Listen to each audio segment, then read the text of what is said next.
Hello, hello! Pizza Pax here, and we're back with Throwback Thursday, episode number 26. This week we have the first of the World Championship Toronto, August 2001.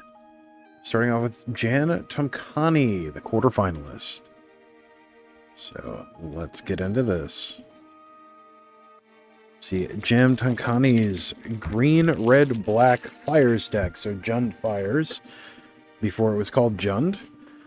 Used early mana-producing creatures to play quick Fires of Yavimaya. Shortly thereafter, Tomcani's hasted big creatures pounded opponents' life totals to dust. Very cool. Alright, let's see what's in this. Fires was a really popular archetype. Let's see. See if we can get that to focus a little better. There we go.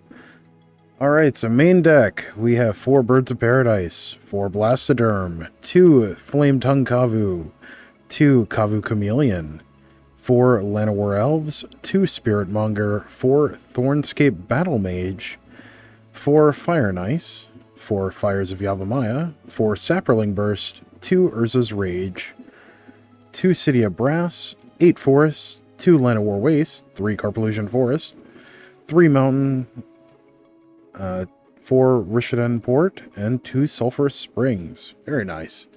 I think I actually built this in Standard at the time. Actually, I'm pretty sure I did. And then for the sideboard, we have 3 Blood Oath, 3 Boil, 2 Kavu Chameleon, 2 Obliterate, 3 Thunderscape Battle Mage, and 2 Tangle. Very nice. Tangle I actually still play in Turbo Fog and Pauper now. Actually, I still play quite a few of these cards. Some of them are even standard legal now. Alright, then we've got our proxies. Well, stand-in cards. Collect all 4 World Championship decks. Relive the excitement of the 2001 World Championships with these 4 commemorative decks. Tom Vandalo, World Champion. His aggressive black-red Machine Head deck used the good old blow stuff up method. While creatures like Plague Spitter wiped out his opponent's smaller creatures, more ferocious beasts like Flame Tongue Kavu aggressively cleared the board of larger threats. You'll see Flame Tongue Kavu in several of the decks for this year. It was extremely good creature at the time. Still is pretty good.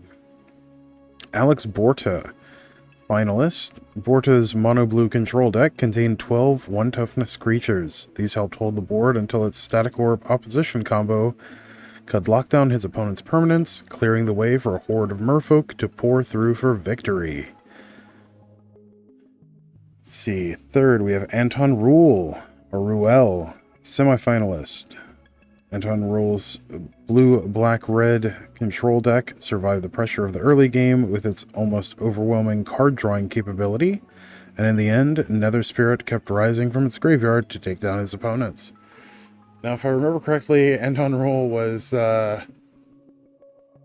banned for a little while because of Shuffle Cheat, but I could be misremembering that. That was much later, though. This was like 2009, 2010, somewhere around there. Correct me if I'm wrong in the comments, please. If you know what I'm talking about, or if I'm just way off base, I would like to know. Jan Tomcani, so this one, quarterfinalist. Tomcani's green, red, black Fires deck used early mana-producing creatures to play quick Fires of Yavimaya. Shortly thereafter, Tomcani's hasted big creatures pounded opponents' life totals to dust. Cool. Alright, and with the others, we will actually start with the sideboard. Right. Jan Tomcani, quarterfinalist. Jan Tomcani from Bratislava and the Slovak Republic came out of nowhere to stun everyone by posting a perfect 6-0 record in the standard portion of this year's Worlds. Tomcani then proved that his run was no fluke by working his way up to the quarterfinals where he lost to Alex Porta in a close 5-game match. Tomcani played a version of Fires, the green-red deck that defined much of this year's metagame. It was a super popular deck in 2001. Tomcani's version, which splashed black, follows the normal Fires archetype of playing cheap creatures, followed by Fires of Yavimaya, and big creatures like Blastoderm or Spiritmonger. Very nice. Alright, let's start with the sideboard. Starting off with Blood Oath, art by Mike Plug. 3 in a red, instant. Choose a card type. Target opponent reveals a card or reveals his or her hand. Blood Oath deals 3 damage to that player for each card of the chosen type revealed this way. The card types are Artifact, Creature, Enchantment, Instant, Land, and Sorcery. Not bad. We have 3 copies of Blood Oath. We have Boil. Good old Boil. Art by Christopher Moliere. Or Moeller. 3 in a red, instant, destroy all islands. It's been printed many times. I believe the original Boil was printed in Tempest. But yeah, it's just an absolute menace to blue mages. We have 3 copies of Boil. Next we have Kavu Chameleon. Hey, I actually just pulled some of these out of some bulk that I was clearing out earlier this morning. We have Kavu Chameleon, art by John Howe. 3 green for 4/4 Kavu. Kavu Chameleon cannot be countered. And for red, it becomes the color of your choice until end of, or for green, it becomes the color of your choice until end of turn. We have 2 copies of Kavu Chameleon. Then we have Obliterate. 6 red sorcery. Obliterate. Oh, art by Kev Walker, by the way. Got a little dude right there. Making the whole thing happen. But for 6 red, it's a sorcery that can't be countered. Destroy all artifacts, creatures, and lands. They cannot be regenerated. And, yeah, in the story, Baron blows up Teleria. So that's the whole thing. And we have 2 copies of Obliterate. Next we have Tangle, art by John Avon. A absolute powerhouse in a lot of strategies, but especially in Turbo Fog and Pauper at the moment. But 1 in a green, instant, prevent all combat damage that would be dealt this turn. Attacking creatures don't untap during their controller's next untap steps. Very nice. We have 2 copies of Tangle. Then we have Thunderscape Battle Mage, art by Mike Plug. 2 in a red for a 2/2 wizard with kicker 1 in a black and or a green. When it comes into play, if you paid the 1 in a black kicker cost, target player discards 2 cards from his or her hand. When Thunderscape Battle Mage comes into play, if you paid the green kicker cost, destroy target enchantment. So if you go all out and pay 3 black, red, green, you get to make an opponent discard 2 cards, blow up an enchantment, and get a 2/2 body. Very nice. 3 copies of Thunderscape Battle Mage. I really enjoyed the kicker Battle Mages. They were really, really strong. Right, we'll stack that as such. Now for the main deck. We have Birds of Paradise. This version is the 7th edition art by Edward P. Beard Jr. For green, you get a 0/1 bird with flying, and it taps for 1 mana of any color. Very nice. We have 4 copies of Birds of Paradise. Next up, we have Blastoderm, art by Eric Peterson. 2 green for a 5/5 beast with fading 3. This creature comes into play with 3 fade counters on it. At the beginning of your upkeep, remove a fade counter from it. If you can't, sacrifice it. And Blastoderm can't be the target of spells or abilities. That was a good rate for a creature at the time. 5/5 for 4. Still a pretty good rate. Not the best rate, but still a good rate. And having Shroud, effectively. Next up, Flametongue Kavu. one of the most impactful creatures of the format. So art by Pete Ventures. 3 and a red for a 4/2 Kavu. When it comes into play, it deals 4 damage to target creature. So it's both a removal spell and a creature. Which may not sound like much today, but at the time, that was a big deal. Like, this outclassed things like Necrotal. We have 2 copies of Flame Tongue Kavu. Next up, we have Kavu Chameleon. Art by John Howe. 3 green for a 4/4 Kavu. Kavu Chameleon can't be countered, and then for a green, it becomes the color of your choice until end of turn. We have 2 copies of Kavu Chameleon. Next up, we have Llanowar Elves with the art by Jerry Tiratilli. For green, it's a 1/1 elf that taps for green. It's the good old 7th edition art. Not my favorite art, but still a pretty good one. Next up, we have Spirit Monger, art by Glenn Angus. 3 black-green for a 6/6 beast. Fantastic right there. When it deals damage to a creature, put a +1/+1 counter on Spirit Monger. Then for a black, you can regenerate it, and for a green, it becomes the color of your choice until end of turn. That makes a big difference with things that have protection from a color. So, something to consider. And we have 2 copies of Spirit Monger. Next, we have Thornscape Battle Mage, art by Matt Kavoda.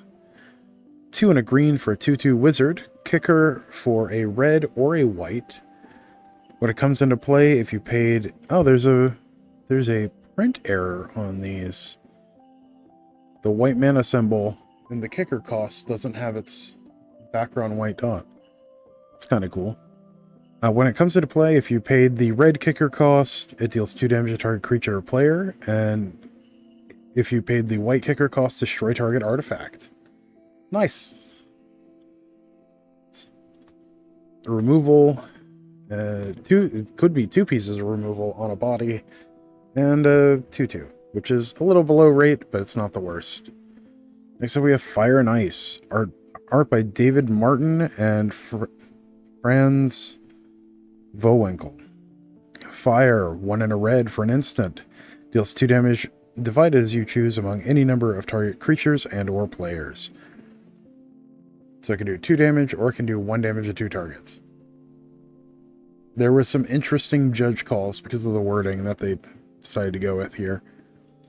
And the other one is Ice, 1 and a blue for an instant. Tap target permanent, draw a card. And you can do one or the other. Later, they offered the ability to do both, but that wasn't until Dragon's Maze, I believe. It was either Gatecrash or Dragon's Maze, with things like Wear Tear. Alright, next we have the namesake of the deck, Fires of Yavimaya. Art by Val Merrick? I believe that's how you say that last name. Merrick. 1 red-green for an enchantment. Creatures you control have haste. And then you can sacrifice Fires of Yavimaya to give target creature +2/+2 until end of turn. We have 4 copies of Fires of Yavimaya. Saproling Burst. Another one that does some interesting things. Let's see. I believe the optimal number is 3. See, when it starts off... Let's see. Yeah, so you can make a 6/6, 2 5/5s, and 3 4/4s, or 4 3/3s, which is the same as... effectively the same as 4, or 3 4/4s. Yeah, that's the biggest one. But Saproling Burst, art by Carl Critchlow. 4 and a green enchantment, Fading 7. Remove a fade counter from Saproling Burst. Put a green Saproling creature into play. It has this creature's power and toughness are each equal to the number of fade counters on Saproling Burst. So if you have Fires of Yavimaya out, you can make multiple, and the ideal number is to activate it 3 or 4 times. 3 times gives you the most damage overall, because it lets you attack for 12 and then attack for 9. Alternatively, you can attack for 12 and attack for 8. So either way, that works. And you can start doing that pretty early. So like if you go turn 1, Land of War Elves or Land of War Elves, Birds of Paradise, turn 2, Fires of Yavimaya, you know, so on and so on. Like you can really build into this quickly. So you can play it down on turn 4. Yeah, turn 4 is the fastest in this. Let's see, this creature's power and toughness are each equal to the number of fade counters on Saproling Burst. When Saproling Burst leaves play, destroy all tokens put into play with Saproling Burst. They cannot be regenerated. Yep. And we have 4 copies of Saproling Burst. There's also a combo with Pandemonium around this time. Although that may have been from the prior standard. I think Pandemonium had actually rotated by now, but don't quote me on that. Next up, we have Urza's Rage, art by Matthew D. Wilson. I actually play this in several of my pre-modern decks. Same with Saproling Burst and a few of the other cards. But 2 in a red, instant. Kicker, 8 in a red. So for 10 red, if you kicked it, Urza's Rage can't be countered by spells or abilities. It deals 3 damage to target creature or player. If you paid the kicker cost instead, it deals 10 damage to that creature or player, and the damage cannot be prevented. This was your super inevitability towards the end of the game. But we have 2 copies of Urza's Rage. We have 2 copies of that beautiful 7th edition City of Brass, art by Ron Wolotsky. I don't know why his name is so hard for me to say, but it is. Whenever it becomes tapped, it deals 1 damage to you, and then tap, add 1 mana of any color to your mana pool. 2 copies. We have Forest by Rob Alexander. Another Forest by DJ Cleland Hura. Another Rob Alexander. John Avon. Alan Pollock. Another Alan Pollock. Let's see. Donato Giancola. Rob Alexander. Very nice. We have Land of War Wastes by Rob Alexander. 2 copies. Tap, add 1 colorless to your mana pool. You can also tap it for a green or a black, and it deals 1 damage to you.